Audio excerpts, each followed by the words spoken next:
or no meat. What does that mean for your microbiome? Well, we're about to find out. Welcome to the Exam Room Live, brought to you by the Physicians Committee. Hello, I am the weight loss champion, Chuck Carroll. Thank you so very much for watching and downloading in more than 150 countries around the world and making the Exam Room one of the most consumed nutrition podcasts anywhere on the planet today.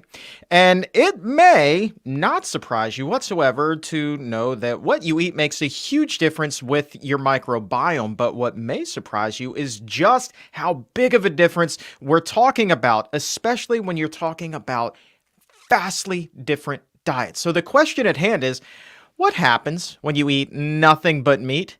What happens to your microbiome there? And if you go in there with a telescope and you look at it, you're like, that looks interesting. But now let's look at the microbiome of somebody that eats nothing but plants and examine that.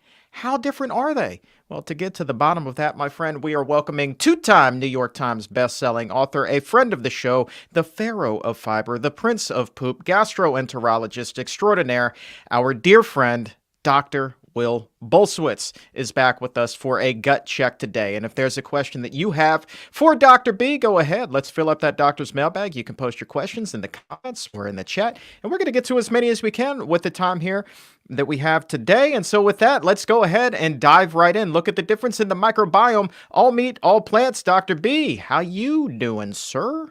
Hello. Hello. Hello.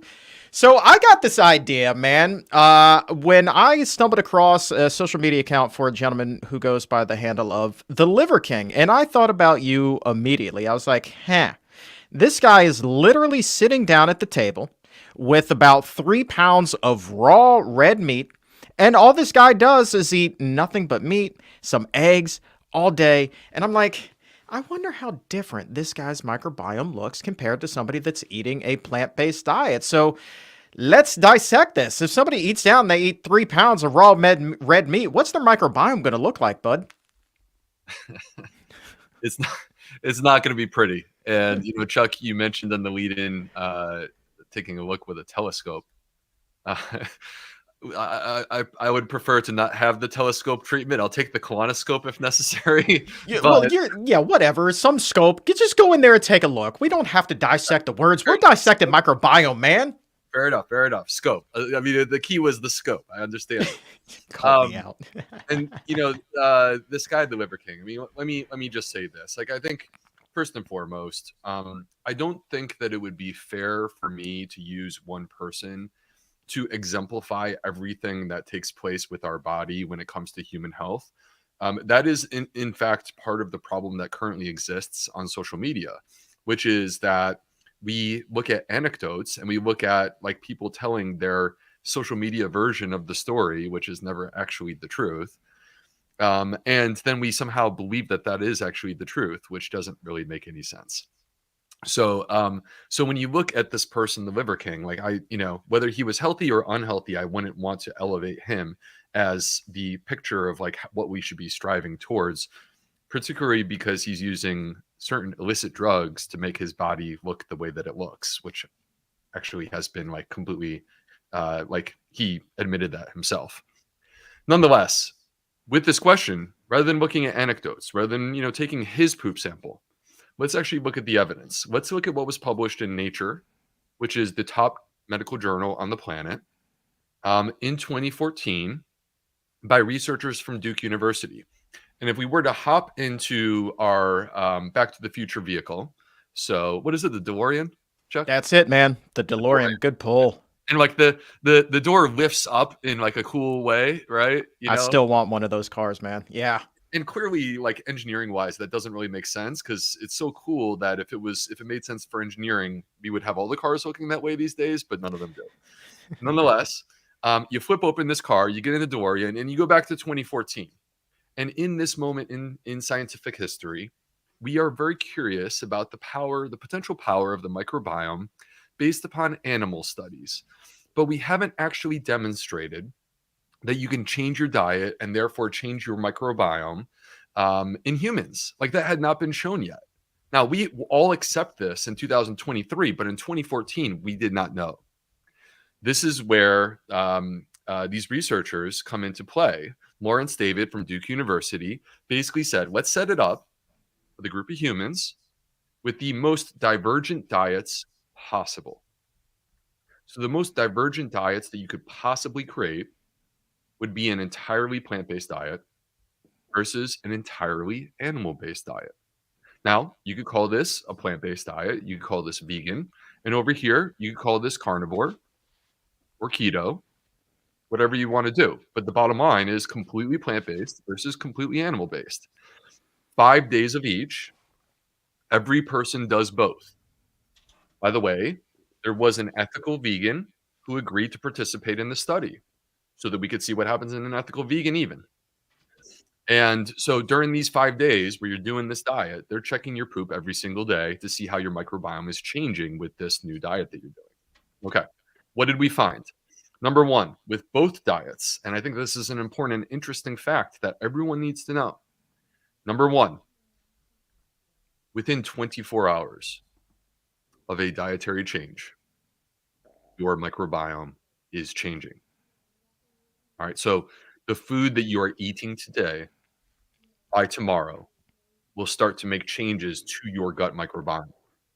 This is, like, to me, a message of hope and optimism, which is that you can change your gut microbes by changing your diet. Now, the second thing was, okay, so if your diet changes in response to what you eat, how different was it between the completely plant-based diet versus the completely animal-based diet? It was wildly different, as you would expect. It was wildly different.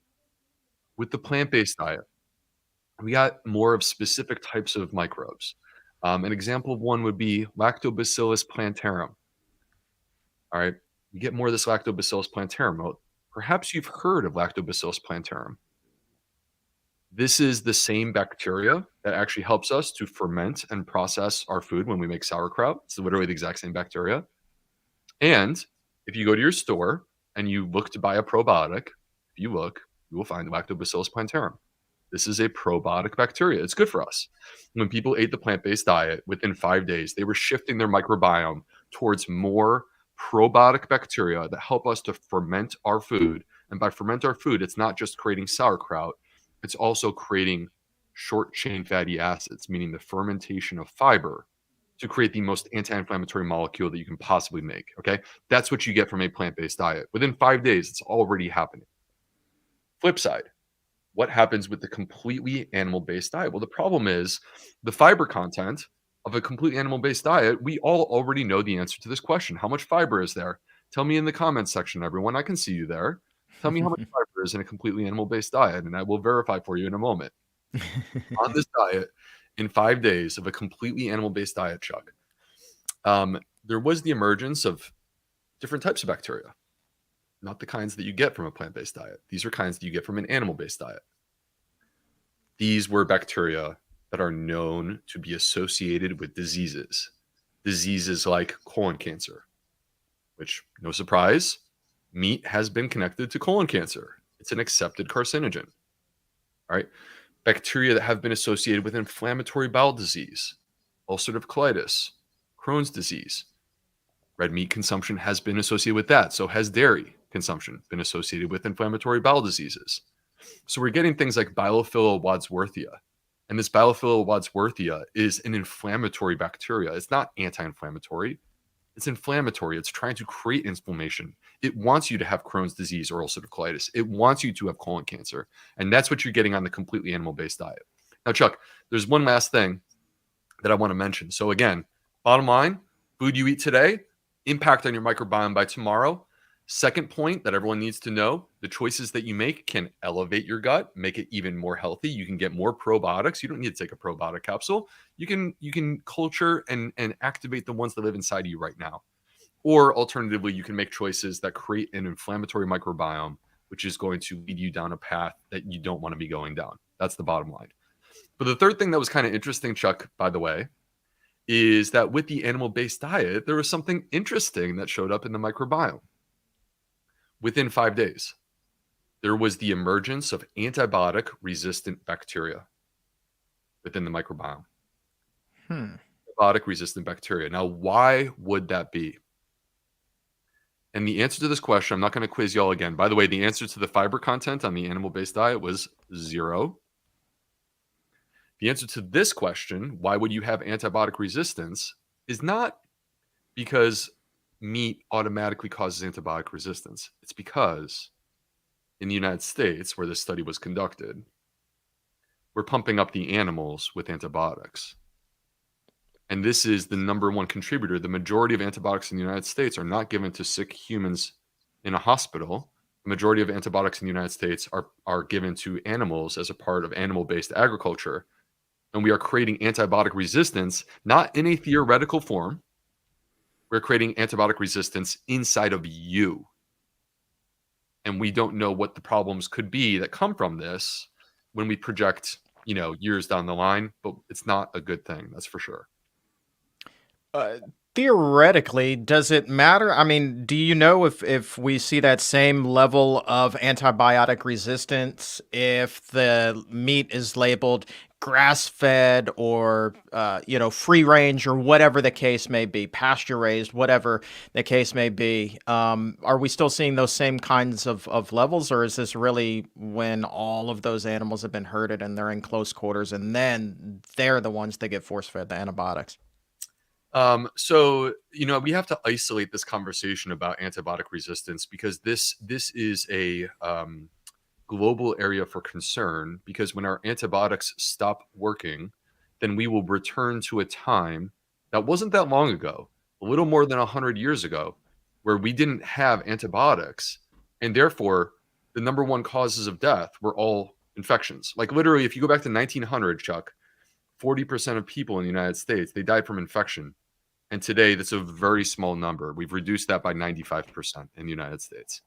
All right. So we will go back to that time, and we have to understand that we need to make choices that help us to reduce antibiotic resistance in this country. And part of that is to be stewards or make sure that we are appropriately using antibiotics and only using them when they are required, when they are necessary. That involves conversations with your doctor. Antibiotics are a good thing when you need them. They are not a good thing when you don't need them. And many times people actually don't need them. But the second part of this conversation is about the fact that majority of antibiotics in the United States are not even given to humans as a part of our healthcare system. They're given to animals as a part of animal-based agriculture, which we could unpack why they're doing this. But the problem is that this short-term gain, which really is just putting money into the hands of the person who's growing these animals, that short-term gain that they get in terms of finances is ultimately, we're going to pay the price for this. And the price that we're going to pay is in human health when our antibiotics stop working in the future, which maybe doesn't affect you and I so much, Chuck, but I got 3 kids. We're about to have 4. And I'm really worried about how that's going to affect my kids or my kids' kids, my grandkids someday. So we have to think about this. If we care about human beings, we have to think about this. Now, your question was, and sorry that I got all tangential on you there. It's all good, man. The stage is yours, brother. Ramble on. Thank you for allowing me the time to go through that. But to answer your question, Chuck, yeah, there are forms of animal products that can be consumed that are free of antibiotics. So, as an example, like you can get dairy products that are clearly labeled free of hormones, free of antibiotics. If you buy meat that's organic, it's extremely expensive. I can't even really tell you the price because I have never purchased organic meat because I haven't had a steak in like 10 years. But it's extremely expensive. My understanding is that it's like $25 per pound. And that will be antibiotic free. Would it be healthier? In a trivial way, because you're not really changing what a person is eating. So the same bacteria that emerged in this study in 5 days, like Bilophila wadsworthia, which I was saying has been connected to inflammatory bowel disease and colon cancer. Those same bacteria, they will clearly show up when you consume a steak, whether it is organic, grass-fed, grain-free, antibiotic-free. It doesn't matter. You're still going to have the same microbiome changes. It just might be like a trivial difference. Yeah, okay. So that's interesting. We're focusing really on beef. Would the same kind of principles apply for pork and chicken and maybe even fish to a certain extent? Well, so they in this study they were consuming a variety of different animal-based foods. So it wasn't exclusively beef. They were consuming chicken eggs. They were consuming pork. I mean, the bottom line is that it was an animal-based study. It wasn't a bovine-based study or something of that variety. Um, these other foods. I mean, Chuck, within nutrition, if we're going to be like completely honest about nutrition and try to properly place things, it's all points of relativity, right? So in other words, what you would do is you would say like, here are the foods that are healthier and here are the foods that are less healthy. And it becomes essentially like a chain or a ladder where you can place specific foods in specific locations and you can say here is the healthier version of this and here is the less healthy version of this, right? So and if we were to like fixate on animal based foods and say like what are the healthy versions and what are the unhealthy versions, clearly like the unhealthy versions are the processed meats. Those are the least healthy version. And I don't think that beef is that far off from those things. Um, that being said, like if you were to move towards things that are more like seafood based, so salmon as an example, we have to be honest and acknowledge that within the Adventist 2 study, which was the largest study ever conducted of people who consume a plant-based, vegan, vegetarian, pescatarian, omnivore. In this study, the longest lived population were the pescatarians. It's probably because of the omega-3s that they were consuming. And in the microbiome studies that I have seen with regard to salmon specifically, it does appear that actually there's beneficial changes because omega-3s are anti-inflammatory, right? So we have to be honest about that. Now, flip side, like when we're being honest about this, that also means having a complete conversation. And a complete conversation includes the acknowledgement that our oceans are wildly different than they were when you and I were kids. Like they are wildly different today compared to the way that they were when we were kids. And we have dramatically diminished the supply of fish. And the reason that you don't hear me out there beating the drum of saying everyone in the world should be pescatarian and consume salmon is because we've already overfished the ocean and we would overfish it even more and there would be nothing left. So we have to be thoughtful about how we approach this. Are there ways that we could approach this where you can get those omega-3s? Yes. There's a number of different ways that you can approach that. Does it require you to eat salmon? No, it does not require you to eat salmon. There are healthy ways to get your omega-3s that do not include consumption of salmon. I hope that answers your question, Chuck. Very much so, my friend. So let's think about, on your Instagram, man, you are doing a bang up job posting videos of you in the grocery store. And I'm sure every time you go down the soup aisle, you come across bone broth and you just see that, I mean, just shelves and shelves just stocked with every brand imaginable here. A lot of what it was you were talking about in terms of how meat itself can affect the microbiome. Do you think that something like bone broth would have the same type of impact, or how would that contrast to say just like vegetable broth or vegetable stock in terms of what happens to the microbiome? There's been almost no research for the amount of money that is being spent by consumers of bone broth. There's been almost no research into the question of like, so what does it actually do? Are there any benefits? In the limited, which by the way, I think if we're being thoughtful and smart about this, if you have a like multi-billion-dollar industry and no one's actually doing research, what does that tell you? Right? Because if I had billions of dollars, I would invest at least some money into conducting a study to see and prove that my product works, right? And then if it proves that my product works, I would want you to know. Absolutely. Because then that makes my billion-dollar industry a $10 billion industry. And so it's interesting that we haven't heard anything here. Yeah. So anyway, the little that we have done, there was a study that was conducted looking at bone broth. Now, importantly, people need to understand like the process of making bone broth involves like you have to throw a bone in there, and you are cooking at high heat, and that high heat is sustained, and it's a bone. It comes from an animal, and that bone oftentimes is a reservoir for heavy metals that the animal has been exposed to. So these heavy metals get deposited into the bone, and then you cook that bone at high heat. And basically, what you're doing is that high heat is releasing these heavy metals. and you're creating a toxic soup. All right. And that's actually what the research has shown, that when you add a bone to broth, that you actually are increasing the heavy metals within that broth. Now, like, where is the evidence for benefit?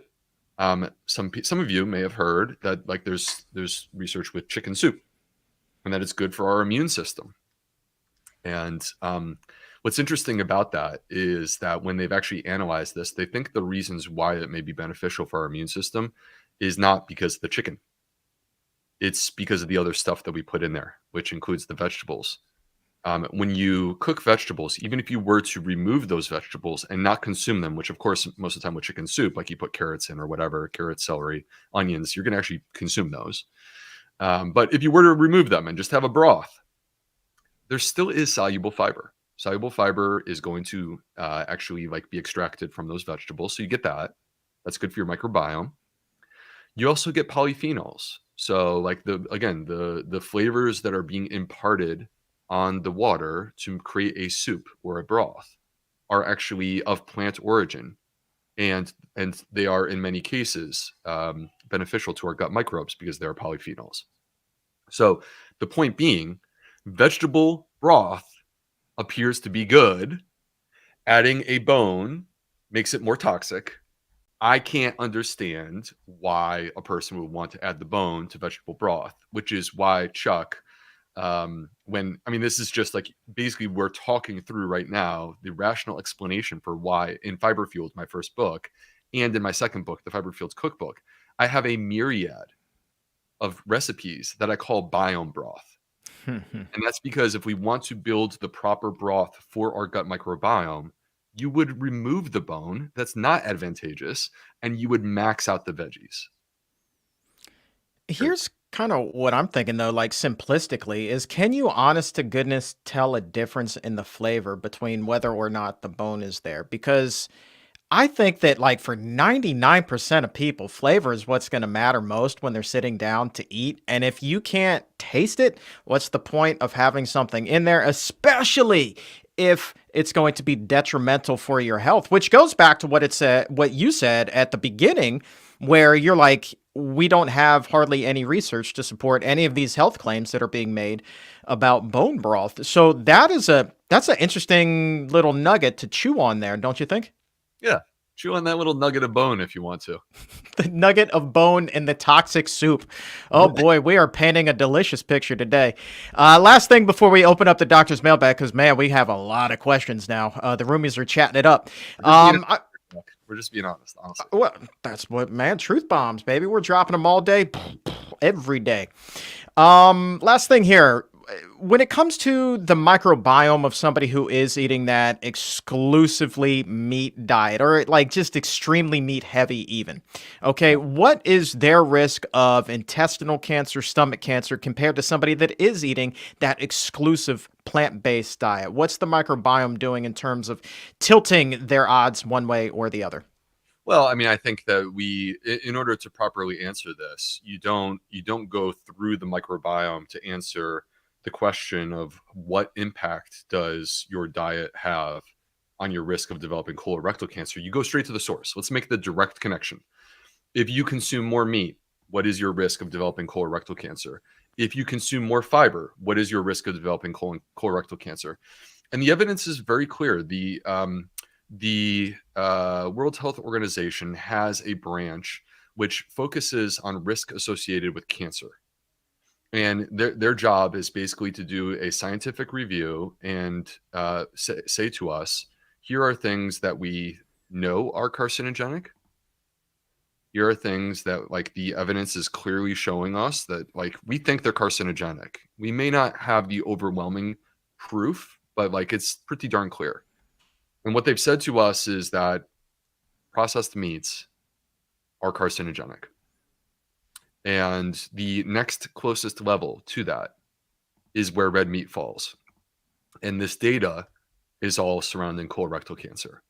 So when we look at the microbiome to me is supportive evidence. It's not the principal evidence. The principal evidence is that when you eat more red meat, you increase your risk of developing colorectal cancer.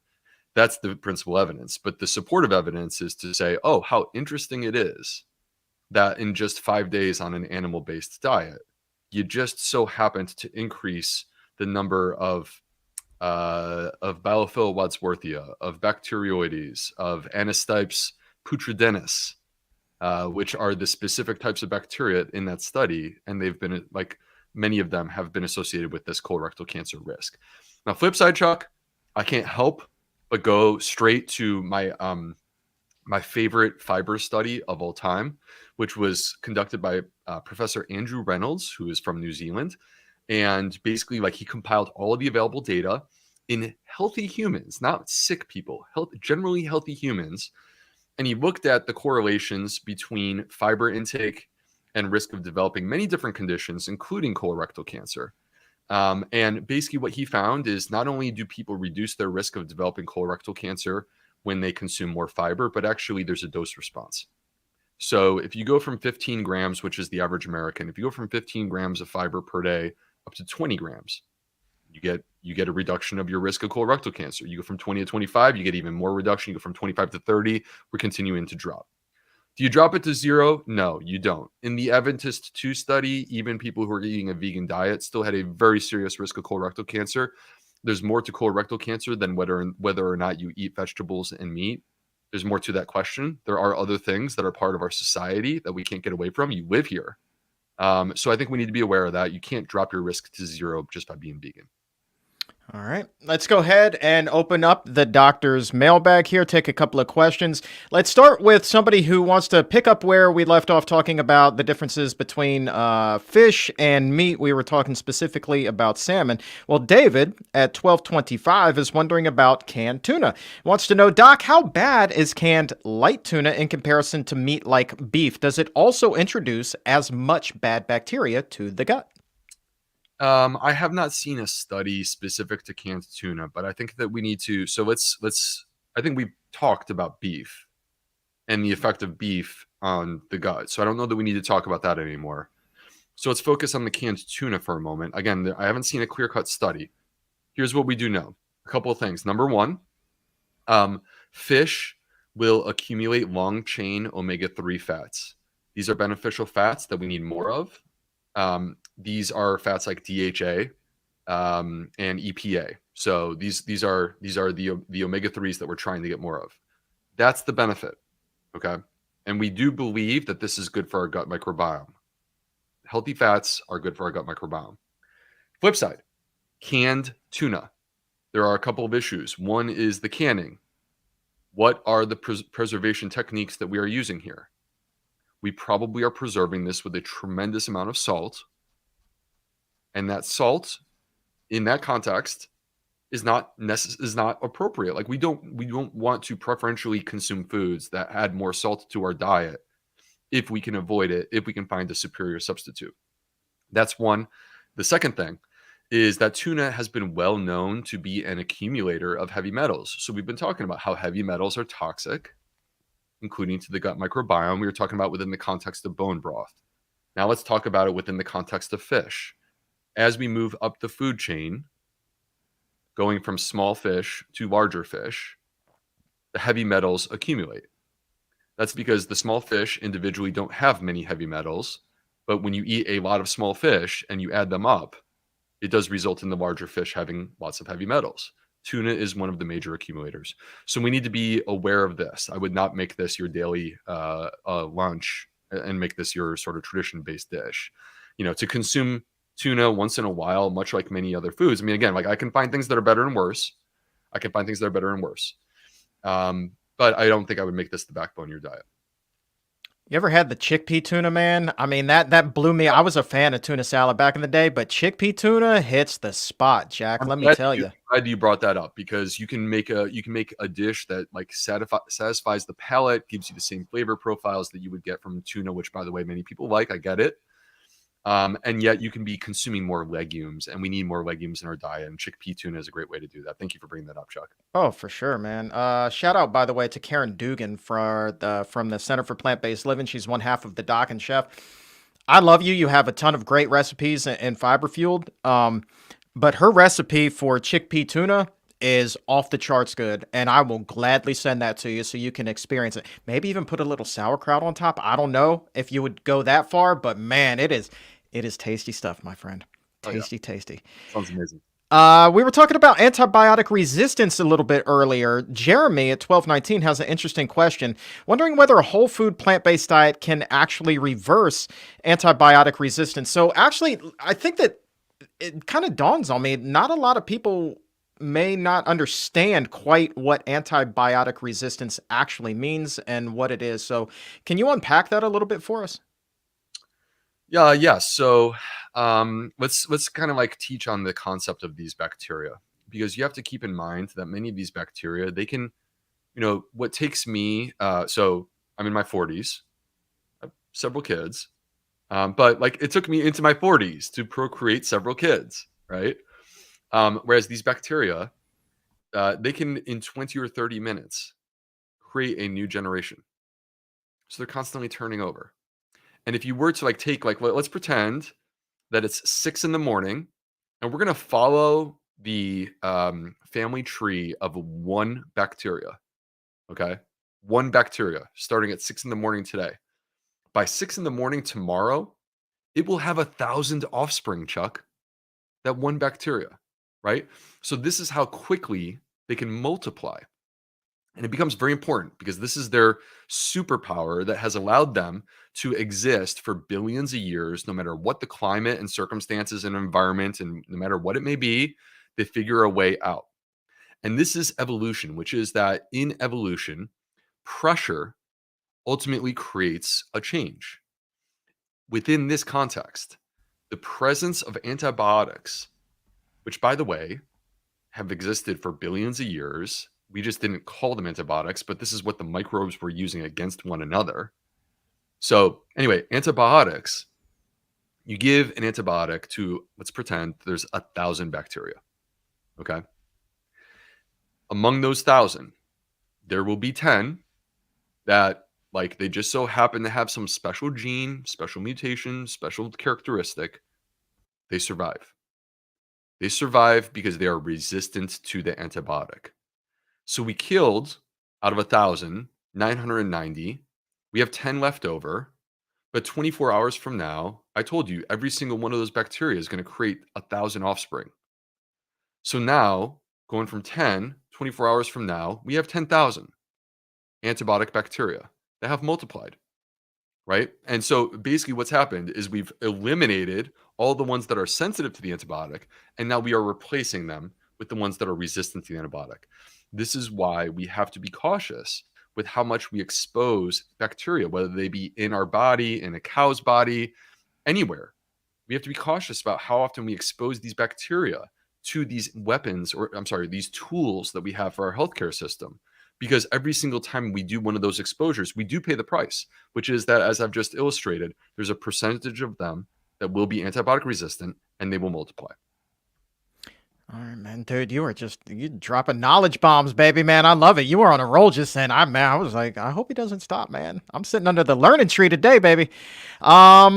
Soup question. I guess because it's getting cold and it is that season for much of the country. Question for Dr. B. This one came in at 12:06. When I cook soup, I usually store it in the fridge for 2 days. Are the nutrients still there on the second and third day of the soup, or do they kind of dissipate over time? Interesting question. What do you think? It's a great question. Does it taste delicious? And the answer is absolutely. Soup keeps getting better. And Absolutely. part of that is that you are actually extracting nutrients further. So now any cooking technique that we use, Chuck, whether it be cooking in water, creating soup, or baking, or cooking on the grill, we are changing the properties of our food. And sometimes those changes can be to our benefit, and sometimes those changes can be to our detriment. All right. But the bottom line is that we are changing things. Soups tend to be easier for people to digest if they have gut related issues. So people that have a lot of food sensitivities, they will typically do much better with soups. And the beauty of this is that this can be a strategy that you employ in order to increase your fiber content, increase your plant diversity, feed your gut microbiome the prebiotics that it's starving for, and yet simultaneously feel really good.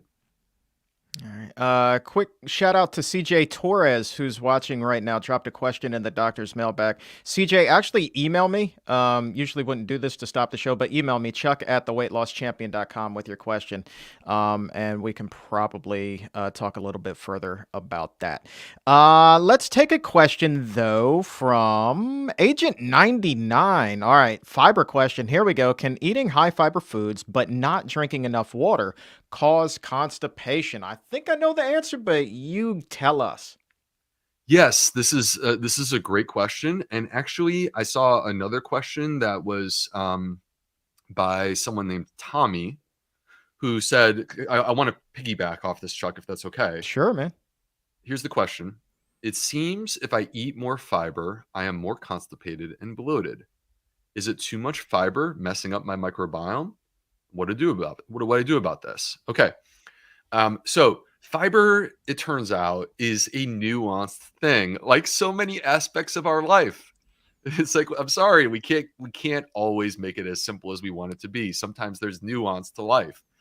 And that's the truth with fiber.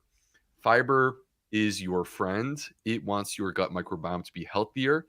Fiber is not destroying your gut.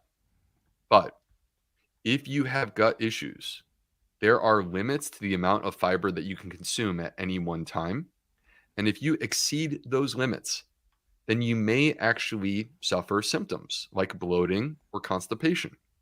All right.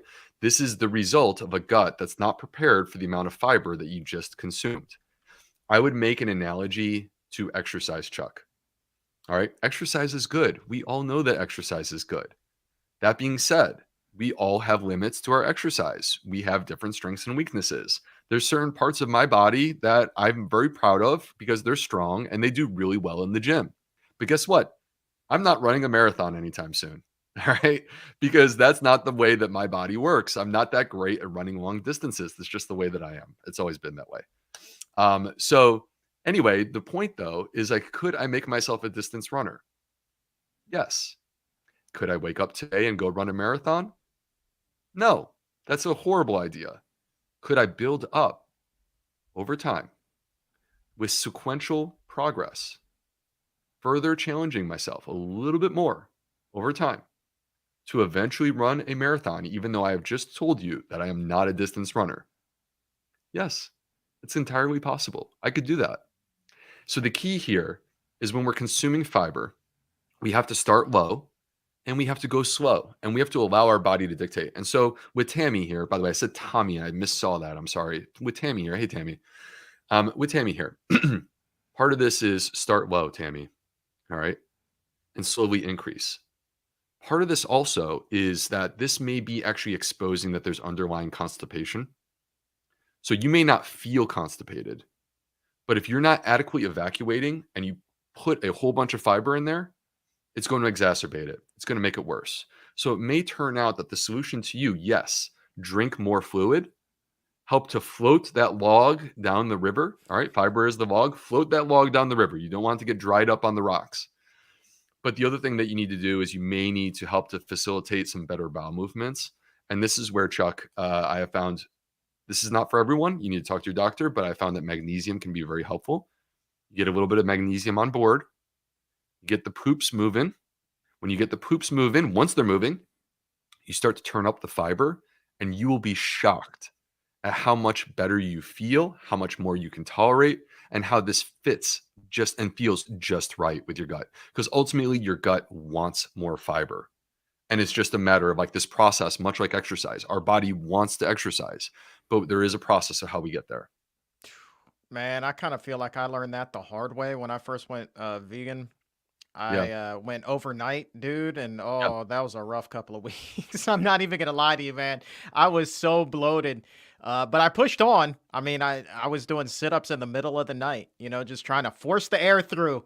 And then like one day I woke up and it was everything had changed. It was amazing to me. It was just like a switch flipped overnight. I would suspect that it would be like more of a gradual thing, but literally for me, it was a switch that was flipped overnight. Is that a common occurrence? Um, what you brought up, Chuck, is actually quite interesting. So everyone is a little bit different. People always ask, how long does it take for me to change my microbiome and make it better? All right. So there's a couple things that we've already learned during our conversation today. One is that there are changes that start to take place within 24 hours of you changing your diet, or basically whatever you are eating today, by tomorrow, it will be reflected in your microbiome. I think it's important to understand that the change that's occurring within that 24 hours is not an overhaul. You have not overhauled. You have shifted the balance. You have shifted the balance. And what you want is to continue to shift the balance with consistency over time. And that is how you overhaul the microbiome. And so it takes a period of time for your microbiome to adapt to whatever change you made. If you made a big change to your diet, it will take longer for your microbiome to catch up to that. It does need this opportunity to make that change. If you make a small change in your diet, your microbiome can catch up very quickly because that's a small change in the diet. So with you, Chuck, you made a big change to your diet, which required a big modification of your gut microbiome. And it took weeks. And if I had to venture a guess, I would guess, like, if we were to, again, hop in the DeLorean and go back in time, we would go find this strapping young buck named Chuck that it took about 4 weeks for you to get to this place where you felt better. That's what I've seen time and again. 4 weeks. There are exceptions. You have Crohn's disease, ulcerative colitis, a very serious health-related issue. It can take longer for those particular types of people. That's because of the complexities of their health condition. But for the average person, what I find is typically after about 4 weeks, they feel a lot better. Why would that be? Because eventually you got your microbiome to the place where it is completely capable of handling what you're throwing at it. It just took time for it to catch up, Chuck. All right, let's grab two more here, and then we got an exciting announcement about a very special week that's coming up pretty soon. Kim, 1221, wants to do a little bit of myth busting. Chuck, please, all caps with the please, exclamation point. So she really wants us to talk about this. Ask Dr. B how a pill can change glucose into fiber in your gut. She says right now there's a company selling these and claiming that they can eat whatever they want and it changes into fiber. Are your spidey senses tingling here, sir? I don't even know what that means, so I'm not going to answer that question, Chuck. I'm going to move on to the question from Kim. Thank you. And I mean, I will say my son is a huge Spider-Man fan, so actually I did understand the question. I just couldn't help myself. But I got you, man. I got you. You cracked me up. Okay. I love you. All right. You're my boy, Blue. Yeah, you're my boy, Blue. Hey, Kim. So it's interesting because this actually requires us to get into nerdy biochemistry for a moment. How do you create fiber? The way that you create fiber is actually by linking multiple different sugar molecules together. And when you link those sugar molecules together, they create a chain. And that chain is going to include, at a minimum, 10 units of sugar. So you combine 10 units of sugar in a straight chain, and you ultimately are creating what we call complex carbohydrates. Complex carbohydrates are like basically when you're chaining together multiple different sugars, at 3 or more, it becomes complex. And this is how we ultimately create fiber. And fiber can come in many different forms. It's not as simple as I made it sound. Like if you've read my books, then you know that we don't even have an estimate for how many types of fiber exist because it's so complicated that our scientists have no clue. They think that there's at least millions, if not billions, of types of fiber in nature. All right, so how can a pill change glucose into fiber in your gut? In theory, if you chain together sugar molecules, you could create fiber, in theory. The key with this is that there's a distinction between, and by the way, I don't know this company. I haven't looked at any of their stuff.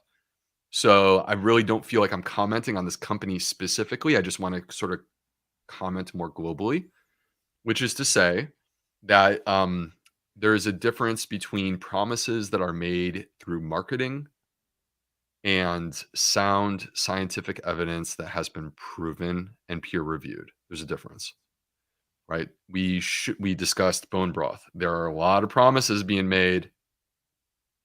Where is the evidence? And I think with this kind of thing, let's be careful because, like, is the theory true? Yes, the theory is true. But how does it actually work? Does it work? What is the effect in humans? And how do we know this is to our benefit in the long term? And let's just be careful here because I think that in a fiber-deprived society, people love simple solutions. So in a fiber-deprived society, I can imagine where people are like, hey, Dr. B says more fiber, and I can get more fiber and not have to change my diet at all by doing this. And I'm not signing on for that specific approach. I don't agree with that. I think that it has to come from dietary modification. There may be a role for supplements, but let's not try to empower people to pop a supplement and not change the diet. Diet comes first. Supplements can be in addition to. All right. And final question. I'm actually going to do dealer's choice here for you, Doc. We can talk about either Tempeh or we can talk about lectins. Which would you like to wrap up with today? I want to do both. And then Dr. B, I promise that I will be succinct in my answer, like 2 sentences or less. All right, here we go then. Lord of the Strings 86 at 1208, either working with fabric or they're a musician. I don't know which, but either way, cool name. Dr. B, are the probiotics in store-bought tempeh still beneficial if that tempeh is pasteurized, which most tempeh is? If tempeh is pasteurized and it says it, then it will not continue to have the active live cultures, meaning live bacteria. The same would be true if you were to cook the tempeh. That does not negate the benefit of the fermentation. Those bacteria have transformed that food. Whether they are present or not, there are still benefits to the food that has been transformed. You can see similar effects in sourdough bread, where sourdough bread, the microbes are no longer present, they're dead. Yet, sourdough bread is vastly different in terms of the effects on your physiology than traditional bread. All right, and the honor of the final question definitely goes to a musician, Quarantined Quartet. 1209. I eat beans, peanut butter, and some cashews every day. Should I be concerned about consuming too many lectins? This is an interesting question. I'm familiar with Quarantine Quartet. Now, consuming too many lectins. I am not concerned about lectins. I am not concerned about lectins. These foods, beans, legumes, peanut butter, which peanuts are legumes, cashews, these are health promoting foods. Study after study after study has shown us that, like, if you do a randomized controlled trial, people are healthier as the result of consuming these foods. They have less inflammation. There's also an overwhelming amount of population-based data where the healthiest people across the globe are consuming diets that include more of these foods. We currently have a dietary pattern that is deprived of these foods, deprived. And people make the argument that we should reduce them further. And it's a theoretical argument. When people consume these foods, they have less inflammation.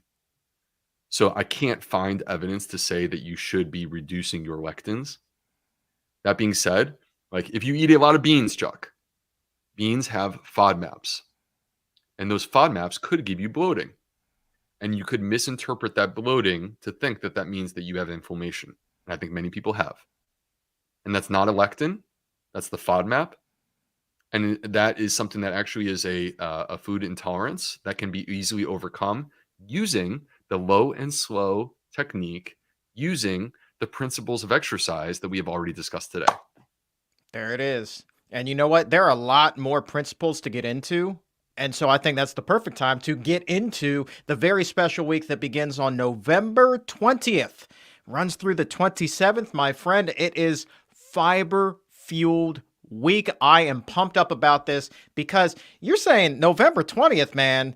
Who needs to wait until the new year to start really taking charge of your health? Let's do this, and let's do this today. Fiber Fueled Week, November 20th.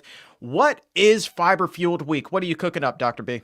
Yeah, I'm super excited about this, Chuck. So those of you who have followed my career and you kind of have seen how things have evolved for me, one of the things that I've done, Chuck, is to recognize that there are many people who want to take a deeper dive into specific issues or things that I teach, whether you hear me talking about them here during our interviews, or you read about them in one of my books. Many people want to take a deeper dive. So I created courses. An example would be constipation, or histamine intolerance, or acid reflux, or FODMAP intolerance, or food intolerances in general. These are issues that, like, I haven't written a book, and it really wouldn't make sense for me to write a book on those specific issues because they're specific. So if you want to take a deeper dive, this is why I created online courses. These online courses are like video lessons and a workbook and recipes And basically, I'm trying to empower you with the knowledge that you need in order to understand yourself, your body, how it works, and also how to talk to your healthcare provider. So these courses are available to anyone to purchase and view at any time.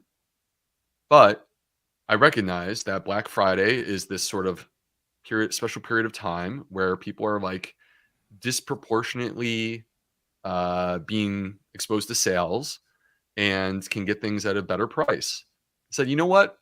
If you're going to get people a gift for Christmas, why not give the gift of health, including to yourself? If you're the person who's looking for this, why not give that gift? Because that, to me, that gift is more important than any other thing. It's more important than money. So the point is that there are these courses, including, by the way, my largest course, which is the comprehensive gut health masterclass. All of them are going to be on sale for Fiber Fueled Week. There's the best price of the year, and it's 20% less. Yeah, man. 20% off using the code, you guessed it, Fiber. So Fiber Fueled Week, there is a link to bookmark so that you know November 20th, you go there, you sign up, get 20% off with the code Fiber. That is in the show description and in the episode notes. theplantfedgut.com/fiber is the place to be. And one thing real quick on that, Chuck, if you live outside the United States, I managed to choose a word that has different spelling in different countries. So just to be clear, we're using the American spelling of fiber, Fiber. So RE wouldn't work in this instance. You know what? I can make sure my team double checks that, and you can use the RE if necessary. I could get my team to get that loaded up. I'm not trying to exclude anyone. It's just the code that we used. Did they do RE in Canada, or is that more of a European thing? In Canada, and then Okay. fueled, depending on the country, fueled oftentimes will have 2 L's. Really? Yeah. I haven't picked up on that one yet. Okay, Yeah. interesting. I don't want to do this to you, but I could like go over there and grab one of my books from England, and it's Fibre and Fuelled, Fiber Fueled. Dag on. I would have sent that back to you and be like, bro, your editor's got typos in this thing, man. Yeah, there's my cookbook. That is far out. Huh. Yeah. Look at that. All right. Fiber Fueled. All right. I could dig it. Hey, man, before we wrap up, random question for you. What were you doing last night? Because I saw the most amazing thing. It sounds like whatever I was doing was not that cool compared to you. Tell me what you were doing, Chuck. I want to know. So last night was the big live show in the city in Washington at the National Press Club, and I had the Esselstyns there. I had Essie, Dr. Caldwell Esselston. We had Rip. We had Jane and Anne, who is almost 90 years old. And Anne is a firecracker and hashtag goals, brother. I saw this sweet little dumpling of a woman who's a good inch or two shorter than I am, and I'm only 5'5", tug a massive tire. I'm talking like a tractor trailer tire across the stage. And I've got the video to prove it, man. This was the most extraordinary thing ever. Check this out. Oh my gosh. Go in, go. What? So, like, what you guys didn't see is, like, for the majority of that, she really is kind of tugging it 100% by herself. And this woman, I'm telling you, 5'3", maybe all of 115, and this tire is taller than she is. It is heavier than she is, and she is tugging the bejeebers out of that thing. It was the craziest thing I have ever seen in my entire life. It was amazing. That sounds amazing. That's so cool. I mean, I can't believe that. She is emblematic of vitality. I mean, into her late 80s and thriving, and everything that I hope to one day be myself. Absolutely. And you know, Dr. Esselstyn was there too. He'll be 90 pretty soon. He's as spry as ever. I mean, it was like really just, I was sitting there just in awe of what the possibilities are in terms of our health and longevity if you treat your body right, if you take care of yourself. And they have not always been eating a plant-based diet. They have not always been strict like this. They started this a little bit later in life, and they talked about, Dr. B, the fact that on the Esselstyn side of the family, virtually everybody else had died young up until, you know, Dr. Esselstyn, when he changed his diet. We're talking about people losing their life in their 40s, 50s, 60s, And here's Dr. Esselstyn, about to turn 90. Yeah. You've got Rip, Jane, their brothers, their sisters, all doing fantastic. And it's just, what are the possibilities, man? They are endless. And it was just really cool. It's interesting, Chuck, because my wife and I are celebrating our 10-year anniversary tomorrow. Happy anniversary, bro. Thank you. And I was going back through photos from our 10 years together. And it's so interesting because I could show you the photos. It looks like if you were to say which one is Dr. B the oldest, it would be the one from 2013. It looks like I've reversed aging. And that's because when I met my wife in 2013, I wasn't eating this way. And it was eating my wife that empowered me to make the changes. And now here I am. I'm in my 40s and I feel younger, and I think I look younger than I've ever looked before, which is really cool. I mean, it's amazing. Absolutely. And you do look young. You look super young. You do not look like you're in your 40s whatsoever, man. I got you maybe 29, maybe 30. I don't know. But Yeah, you got and like that. the circle, go look at the Liver King. He's almost the same age as me. Go look at that guy and tell me. I know, man. I don't want to throw the guy under the bus because God knows I used to eat, really poor diet as well, and I'd like to think that there's hope for everyone. So when I want to make this real clear. This is a great way to wrap up. I want to make it clear that when we talk about somebody like that, it's not to throw them under the bus. It's not to beat them up. It's not to berate them. Because I think that all of us in our lives have somebody who's really dug into their ways of eating and are convinced that what they're doing is the healthiest thing, even though, we strongly suspect as their loved ones that there are certainly a lot of areas where they could be improving in that regard. And so it's just about coaching and educating and letting people know that there may in fact be healthier options out there. Let's not be judgmental, but let's aim to educate. You know what I mean? Yeah, I completely agree. I think you're absolutely right, Chuck. It's not to throw him under the bus. It's more so to be clear that like he has millions of followers, and when he puts out information that maybe he believes in, but the science does not agree, we have to be clear on this, and we have to check that. 100%. And I 100% agree that I'm also excited to say that we've got a new Exam Room VIP club that you can join, my friends. We'll get you early access to select interviews, early access to tickets for the live shows so you can be up front, join us in person, see and tug that tire across the stage. Exclusive events. We'll be doing virtual events with Dr. Neil Barnard for his new book, which is coming out in the spring. And it all begins in 2 weeks. Their very first Exam Room VIP Select interview is an interview that I did with Dr. Michael Greger for his new book, How Not to Age. That's going to be coming out on November 20th, the start of Fiber Fueled Week. What a great way to celebrate, man. Do a double dose of health. So if you want to access that. Get on that, Chuck. I need to know. Because I'm literally going to go sign up. How do I do that? PCRM.org/examroomvip.